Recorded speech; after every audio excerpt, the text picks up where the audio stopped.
আসসালামু আলাইকুম। আমি আহসান উদ্দিন নোমান। কেমন আছেন আপনারা সবাই? আশা করি আপনারা সবাই ভালো আছেন। আমি আলহামদুলিল্লাহ ভালো আছি।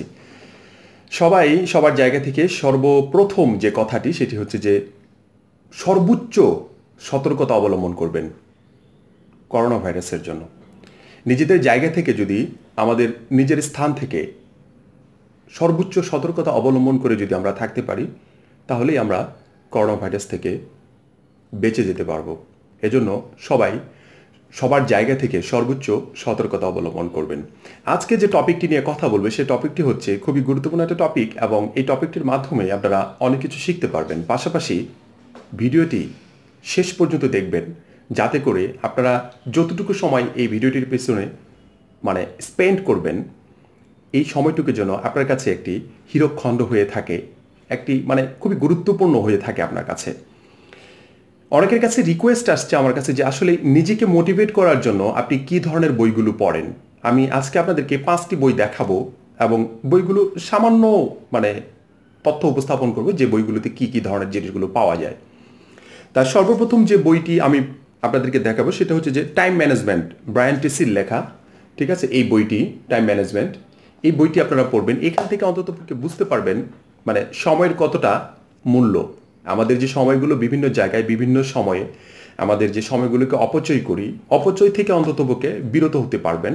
এই সময়টার মূল্যটা নিজের জায়গা থেকে আপনি বুঝতে পারবেন যদি এই বইটি পড়তে পারেন। এটি বাংলাদেশে পাওয়া যায় এই বইগুলো। আপনারা আমি মূলত কিনেছি আপনার রকমারি.com থেকে, আপনারাও কিনতে পারেন। আর অন্যান্য যে কিছু প্ল্যাটফর্ম আছে সেগুলো থেকে কিনতে পারেন। পাশাপাশি বিভিন্ন বিশেষ করে জেলা পর্যায়ে ভালো যেগুলো বুক স্টল, যেগুলোতে বই পাওয়া যায়, এই ধরনের বইগুলো আপনারা খুঁজলে হয়তো বা পেয়ে যাবেন আশা করি ইনশাল্লাহ। সেকেন্ড বইটি একটি আন্তর্জাতিক বেস্ট সেলার বই। ঠিক আছে, লিখেছে আপনার চার্লস ডুহিগ, লিখেছে দি পাওয়ার অফ হ্যাবিট। এই যে এই বইটি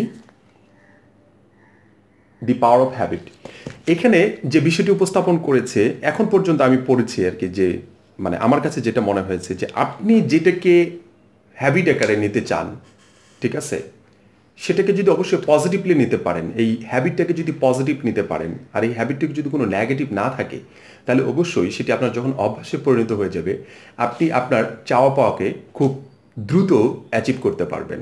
এই বইটির মাধ্যমে আমি এটি এখন পর্যন্ত বুঝতে পেরেছি। আমি ইতিমধ্যে 2বার পড়েছি, আমি আরও কয়েকবার পড়ার লিস্টে আছে আর কি, যে আরও কয়েকবার পড়বো। তৃতীয় নম্বর বই, এটাও আন্তর্জাতিক একটি বেস্ট সেলার বই, এটাও ব্রায়ান ট্রেসির লেখা, change your thinking change your life.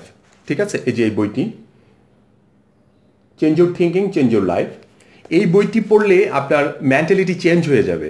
খুব সহজেই আপনার মানসিকতাকে এমনভাবে চেঞ্জ করে দিবে, শুধু চেঞ্জ না, আপনাকে টোটালি ট্রান্সফর্ম করে দিবে। চেঞ্জ এক জিনিস আর ট্রান্সফর্ম আরেক জিনিস। কিন্তু চেঞ্জ হলো কি একটা জিনিস থেকে আরেকটি জিনিসকে পরিবর্তন করা, কিন্তু ট্রান্সফর্ম হচ্ছে এক জায়গা থেকে অন্য জায়গায় একেবারে সব কিছুকে মুছে দিয়ে ট্রান্সফর্ম করা। বিষয়টা হচ্ছে এরকম। আর change your thinking change your life, এটা যদি একটা বই, আপনি কিন্তু একটি গুরুত্বপূর্ণ পরামর্শ দিচ্ছি আপনাদেরকে, একটি বই একবার পড়ে কিছু বুঝবেন না সহজে, আপনি দ্বিতীয়বার পড়বেন, তৃতীয়বার পড়বেন, চতুর্থবার, পঞ্চমবার, তখন এটার আসল স্বাদ পাবেন। আপনি একটি বই পড়বেন যখন প্রথমবার কিছু বুঝবেন, আপনি রিডিং পড়ে যান, কোনো সমস্যা নাই, কিন্তু যখন তৃতীয়বার চতুর্থবার পড়বেন তখন আপনি এটার মজাটা, নির্যাসটা নিতে পারবেন। এর আগে কিন্তু সহজে বুঝতে পারবেন না, হয়তো প্রাথমিক অবস্থায় ভালো লাগবে না, তখন আপনি ভালোভাবে পড়ার চেষ্টা করবেন। আরেকটা হচ্ছে the power of positive thinking. ঠিক আছে, নরম্যান ভিনসেন্ট পিল এটা লিখেছেন, এটাও একটা বেস্ট সেলার বই। এই বইটি আপনারা পড়তে পারেন। The power of positive thinking, this is the very important part. আমি মনে করি এই বইগুলোর ভিতরে সবচেয়ে ভালো লাগছে আমার কাছে এই বইটা, যে পাওয়ার অফ পজিটিভ থিঙ্কিং কতটা গুরুত্বপূর্ণ একটা মানুষের ক্ষেত্রে। পজিটিভ থিঙ্কিং যে কতটা গুরুত্বপূর্ণ এটা এই বইটা না পড়লে অন্ততপক্ষে বুঝবেন না। এই বইটি একটি লাইনও আপনি আপনার জায়গা থেকে এড়িয়ে যাবেন না। প্রতিটা লাইন আপনার যে জায়গাগুলো আমার অনেক ভালো লাগবে সেই জায়গাগুলোকে আমরা মার্কিং করে নেবেন। যেমন এখানে আমি যতদূর পর্যন্ত পড়েছি এই বইটা, ঠিক আছে, যতদূর পর্যন্ত পড়েছি আমার সবগুলো জায়গাতে আন্ডারলাইন করা আছে। রিমার্ক করে রাখবেন, যে এখানে যদি ছোট করে একটা কমেন্ট করে রাখতে পারেন যে না, এই লাইনটা পড়ে আমার খুবই ভালো লাগছে, এই লাইনটা পড়ে আমি কিছু একটা শিখতে পেরেছি, ওইখানে ছোট করে একটা কমেন্ট লিখে রাখবেন যে আসলে মূলত আপনি কি শিখতে পেরেছেন। শুধু এই বইটি না, প্রতিটা বইয়ের ক্ষেত্রে এই কাজ করবেন। The power of positive thinking খুবই ইম্পর্টেন্ট একটি বই। এই বইটি যদি কেউ পড়া শুরু করেন অবশ্যই মানে এই বইটা শুরু করলে শেষ করে দেবেন, মানে অন্য কোনো বই এর মাঝখানে ঢুকানোর চেষ্টা করবেন না। কারণ একই ক্যাটাগরিতে যখন একই লাইনে যখন কয়েকটি বই নিয়ে আপনি কাজ করবেন, কয়েকটি বই নিয়ে আপনি লেখালেখি করবেন, কিংবা কয়েকটি বই নিয়ে আপনি পড়ার চেষ্টা করবেন, তখন কিন্তু একটা বইয়ের রস কিন্তু হারায়া যাবে, একটা বইয়ের মজাটা হারায়া যাবে। তখন আপনি এই অরিজিনাল যেটার মজাটা, নির্যাসটা আপনি সহজে নিতে পারবেন না। এর জন্য আপনার জায়গা থেকে আমি আমার জায়গা থেকে আমি বলছি যে আপনি যখন এই বইটি পড়বেন অবশ্যই একাধারে এই বইটি পড়ে শেষ করে দিবেন। একবার পড়ে বুঝবেন না, দ্বিতীয়বার পড়েও না বোঝার সম্ভাবনা খুব কম আছে, কারণ আমি বুঝি নাই আর কি। এখন আপনার জায়গা থেকে আপনি হয়তো একবার পড়ে বুঝে যেতে পারেন। তবে একটি বই যদি তার সঠিক নির্যাস আপনি যদি নিতে চান, তাহলে অবশ্যই আপনাকে একটি বই 4 থেকে 5 বার পড়তে হবে, তাহলে আপনি এটার সঠিক নির্যাসটুকু নিতে পারবেন। সবচেয়ে এই বইগুলোর ভিতরে 5টি বইয়ের ভিতরে সবচেয়ে ছোট বই, বাট খুবই ইনফরমেটিভ একটি বই, মানে খুবই মানে আপনাকে ইনফরমেশন মানে গেদার করতে খুব সহজে মেনটেন করবে, সেটা হচ্ছে দ্য মিরাকেল মর্নিং।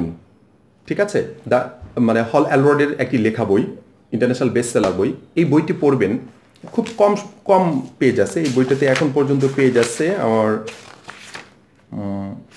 বই পড়তে 142টি পৃষ্ঠা আছে, তার 50% পেজ হবে। আপনি এই বইটা যখন পড়বেন আপনি দেখবেন আপনার জীবন থেকে কতটা মূল্যবান সকাল আপনি নষ্ট করেছেন। দ্য মিরাকেল মর্নিং আসলেই খুবই মিরাকেল, এই বইটাই আসলে মিরাকেল আমার কাছে মনে হয়। ঠিক আছে, আমরা যখন বড় বড় সাকসেস পার্সনদের কাছ থেকে কিছু বই আমরা যখন পড়তে পারি, কারণ ওই সাকসেস পার্সনটাকে তো আমরা দেখি নাই, তার তথ্যটা সে কিভাবে সাকসেস হয়েছিল, মানে আজকে মানে সাকসেস পার্সনগুলো কিভাবে সাকসেস হয়ে আসছে। তারপর সে এক্সাম্পল, আপনি বিল গেটস কিভাবে সাকসেস হয়ে এসেছে, মার্ক জাকারবার্গ কিভাবে সাকসেস হয়ে এসেছে, ওই ব্যক্তিগুলোর সাথে তো হয়তো সাক্ষাৎ হওয়ার সম্ভাবনা আমার নাই এই মুহূর্তে, কিন্তু আমি তাদের সম্পর্কে কিভাবে জানতে পারবো? অবশ্যই একটি বই পড়ে জানতে পারবেন, তার জীবনী থেকে পড়তে পারবেন। আপনি তার যে দৈনন্দিন কাজের উপর যে কিছু বই তারা রেডি করে বিভিন্ন সময়, যে তারা কিভাবে সাকসেস হয়েছে, এই বিষয়গুলো নিয়ে যখন বই পড়বেন তখন আপনার জায়গা থেকে আপনি খুব সহজে এই বিষয়গুলো আপনার কাছে নিতে পারবেন, অ্যাচিভ করতে পারবেন। আর অ্যাচিভ করার জন্য অনেক বই আছে, আমার কাছে অনেক বই আছে, আরও বিভিন্ন এপিসোড নিয়ে আসবো আপনাদের কাছে, যাতে করে আপনারা এই বইগুলো পড়ে নিজের জায়গা থেকে অনেক ভালো কিছু শিখতে পারেন। আমার বয়স চলছে এই মুহূর্তে 33 বছর বয়স চলছে। 33 বছর বয়সে আমি যত কিছু শিখতে পারিনি, আমার শিক্ষা প্রতিষ্ঠান থেকে শুরু করে আমার বাবা মা থেকে শুরু করে যত কিছু আমি শিখতে পারি নাই, যদিও শিখেছি হয়তোবা সেগুলোকে গুরুত্ব দেইনি, তবে এই সময়টিতে এসে হয়তোবা আমি আজকে যতগুলো বই পড়েছি আমার কাছে মনে হয় গত 33 বছরে আমি কিছুই শিখতে পারি নাই। গত 33 বছরে আমার শুধু সময়টুকু আমি নষ্ট করে এসেছি। গত 33 বছরটা আমি শুধু পানির উপরে ভাসাইয়া দিছি। প্রতিটা সেকেন্ডের মূল্য, প্রতিটা ঘন্টার মূল্য, প্রতিটা সপ্তাহের মূল্য আপনি বুঝতে পারবেন যখন এই ধরনের বইগুলো আপনি খুব মানে একনিষ্ঠতা নিয়ে আপনি এই বইগুলো যখন পড়তে পারবেন। আপনাদেরকে অবশ্যই আমি বলবো আপনারা এই বইগুলো পড়বেন। আপনারা এই বইগুলো পড়ে অন্ততপক্ষে প্রতিদিন নিজের জায়গা থেকে, এই বই পড়া হচ্ছে নিজেকে সময় দেয়া। আপনি যদি নিজেকে আধা ঘন্টা, 1 ঘন্টা অথবা 10 মিনিট 20 মিনিট যদি সময় দিতে পারেন, আমার মনে হয় আপনি 1 বছর পরে আপনি কল্পনা করতে পারবেন না, আপনার সাথে একজন কথা বললেই বুঝতে পারবে আপনি কতটা ট্যালেন্টেড পারসন। আপনি যদি বই পড়েন, এই বইগুলো পড়লে আপনার কথা বলার ধরন চেঞ্জ হয়ে যাবে, আপনার তাকানোর ভঙ্গিমা চেঞ্জ হয়ে যাবে, আপনার হাঁটার মানে ধরন চেঞ্জ হয়ে যাবে, আপনার খাবারের ধরন চেঞ্জ হয়ে যাবে, আপনার একজনের সাথে মানে একটু ফোনে কথা বলার স্টাইল টোটালি চেঞ্জ হয়ে যাবে। এই যে বিষয়গুলো আপনি যখন, আপনাকে একজন মানুষ কখন স্মার্ট বলে, আপনি যখন সুন্দর অ্যাটিটিউড দিতে পারেন, আপনি যখন সুন্দর ভঙ্গিমা উপস্থাপন করতে পারেন, আপনি যখন সুন্দরভাবে কথা বলতে পারেন, আপনি যখন স্পষ্ট ভাষায় কথা বলতে পারেন, তখনই কিন্তু আপনাকে একজন মানুষ স্মার্ট বলে। স্মার্ট কিন্তু আসলেই একজন মায়ের পেট থেকে বের হয়েই কিন্তু স্মার্ট হতে পারে না।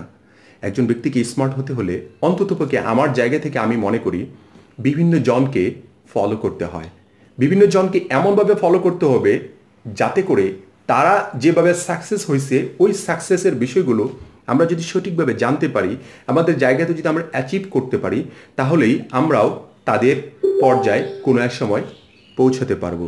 আর প্রতিটা মানুষ চায় প্রতিটা মানুষের জায়গা থেকে, নিজস্ব জায়গা থেকে আরেকটু উপরে ধাপে ওঠার জন্য। সাকসেস হওয়ার জন্য একটি কথা মনে রাখবেন, কোনো সিঁড়ি নেই। সাকসেস হওয়ার জন্য আপনার সিঁড়ি হচ্ছে সর্বোচ্চ জ্ঞানটুকু। সুষ্ঠু এবং স্মার্ট একটি জ্ঞান যদি আপনার ভিতরে থাকে তাহলে অবশ্যই আপনি ভালো কিছু করতে পারবেন। আপনার জন্য সাকসেস অপেক্ষা করছে। পরবর্তী এপিসোড দেখার জন্য অবশ্যই আপনাদেরকে আমন্ত্রণ জানাচ্ছি। আর যারা এখন পর্যন্ত আমাদের এই চ্যানেলটিতে সাবস্ক্রাইব করেননি অবশ্যই সাবস্ক্রাইব করবেন।